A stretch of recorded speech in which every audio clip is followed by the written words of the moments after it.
everyone. I'm James Thompson. I'm the Group Controller for the Canterbury Civil Defence Emergency Management Region. Today at 3:24 p.m, the Minister of Emergency Management declared a state of local emergency for the Canterbury region at my request. After discussion with the emergency services and council chief executives, the decision was made to declare due to the current body elections cycle with no mayors sworn in, we had to ask the Minister to do that. This is standard process during the elected election period. As Group Controller, I'll be the lead on this event, and the Canterbury Emergency Management Group will be the lead agency supporting police and Fenz and other partner agencies to respond to this event. We have done this proactively considering the forecasts and the need to coordinate emergency services across the region. We have already seen yesterday the impact of high winds and also rain in the headwaters causing alpine rivers to rise quickly. Thursday forecast is for stronger wind and higher temperatures across the broader area of the region. I would ask that public please take this warning seriously. There are likely to be power outages. Please avoid non-essential travel and stay up to date with the latest information, and to ensure that we're working across agencies to keep everyone safe. Some high-risk roads may end up getting closed under the emergency management powers tomorrow. With me today is Brad Mosby, Regional Manager of Fire Emergency New Zealand, and Tony Hill, District Commander for New Zealand Police. I'd like to pass to Brad to talk about the fire component. Thank you, James.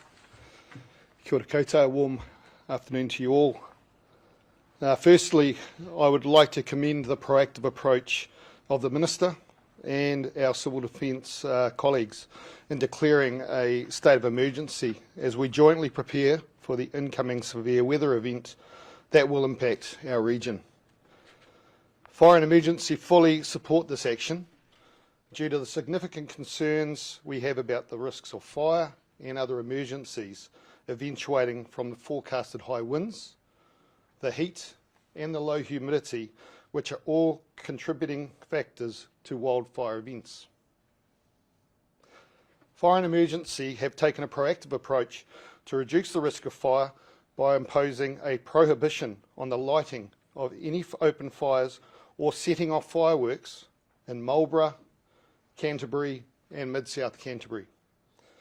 That prohibition is made under the Fire and Emergency New Zealand Act and came into effect as of midday today, and it will last until 8 a.m. on Monday. Now, this reflects the serious risk to our communities from wildfires. Yesterday's fires at Kaikōura show how quickly any fire will spread and how difficult it is to bring under control.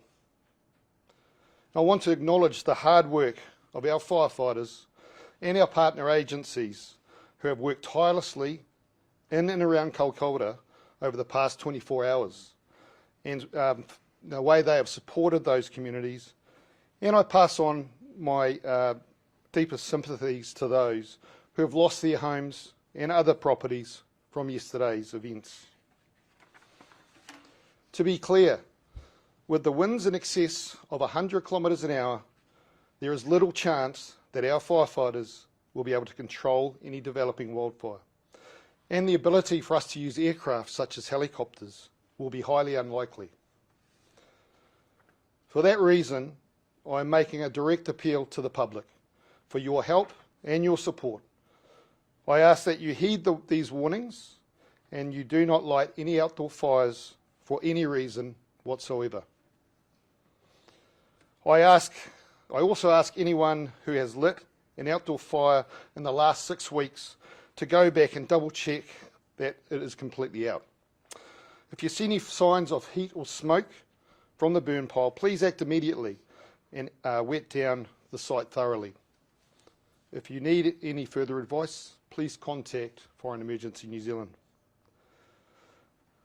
This applies to every landowner, agricultural contractor, forestry manager and lifestyle block owner. Please help us to keep you, your neighbours and the wider community safe. I also want to make it clear that if anyone does not comply with our prohibition notice, then we do have the powers under our Act to prosecute, and we will be working closely with our police colleagues to support us in this regard. I'm obviously concerned about our firefighters responding to events in these conditions, so please take the utmost care and follow all advice from emergency services during this time. This is a significant event, and we should all be taking it very, very seriously. Ngā mihi nui. Thanks, Brad. Good afternoon, all. I too want to message that police fully support this declaration. It gives us the best ability to support the wider emergency services network as we go through this weather event over the next 12 to 24 hours. I would also want to message that and reconfirm that message about the roading network. So if you don't have to travel, so any non-essential travel, please stay off our roads. If it gets to a situation that the roads become dangerous, I will be asking Civil Defence to close those roads, and that's important to understand. I also want to reiterate that message that Brad just said about intentionally lit fires or fires lit outside the prohibition order. If we are asked to investigate those matters, then we will, and prosecution is a risk for people who ignore those orders. I encourage you to do that. Police and fire and all emergency services will arguably be putting our staff in harm's way if they have to go and get involved in events that relate to fire or other emergencies on the road. I want to assure the public, though, we have got large numbers of staff working tomorrow. We will be out in force to support all our emergency services to make sure that the public remains safe throughout this event. Thank you all.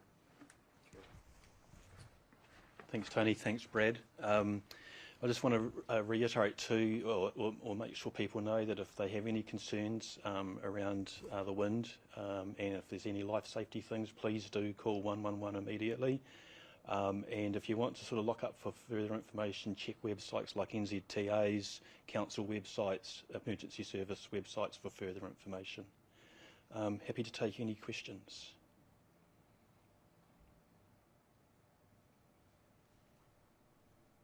Should people be staying home and working from home or not going to school in these conditions? If they're able to do that, that would help us. We're not making it essential at the moment, but if people can stay home and work from home, that would really help us. When was the last time a high wind event like this happened in Canterbury? So we had a high wind event like this a month ago, or certainly predicted. It didn't end up being as bad, but the Met Service and NIWA's indicators for this one are that it is going to be significant. The previous one before that was 2022, during the election cycle as well. Can you remember winds bringing on a state of emergency? I can't recall any.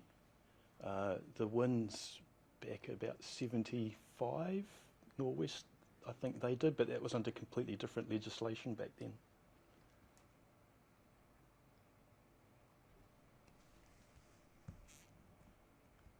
Awesome. Nothing else. Thank you very much for coming. Thank you. Thank you.